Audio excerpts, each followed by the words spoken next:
The following story has been brought to you by StoriesToInspire.org. I need to share with you an incredible story.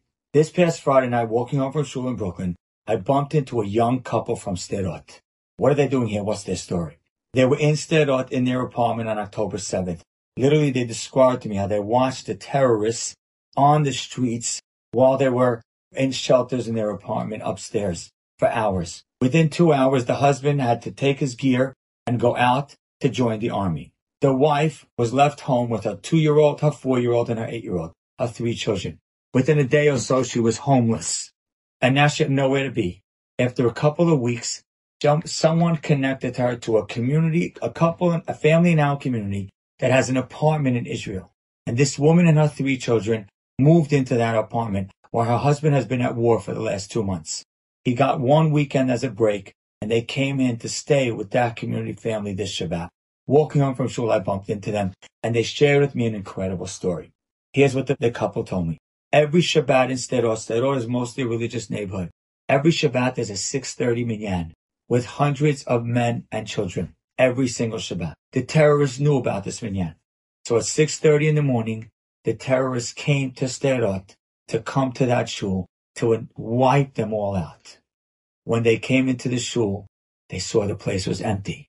They didn't understand what happened. See, what it is that minyan is every single Shabbat besides once a year on Simchat Torah.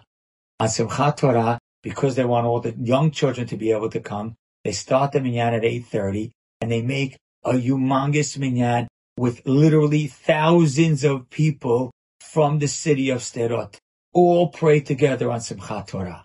Because the terrorists knew that every Shabbat they have the minyan at 6:30, the terrorists came at 6:30, came to an empty shul. Had they come at 8:30, 9 o'clock, they would have come to a place that had in the streets tens of thousands of people.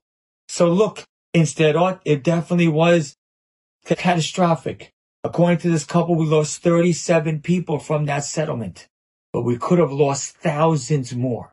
We could have lost so much more had they come later and had they not realized to come earlier. They came earlier because the minyan is always that time. The one Shabbat was later. So the minyan ended up serving as a decoy for what really could have been so much more catastrophic. We as Jews, even when we're going through a difficult time, you need to see. You need to see that Hashem is holding our hands even when it's difficult. 37 lives is way too many to lose. But think about the fact that it could have been thousands. And how Hashem protected our people, literally because the terrorists came to first minyan. Shavua Tov. Enjoyed this story? Come again. Bring a friend. StoriesToInspire.org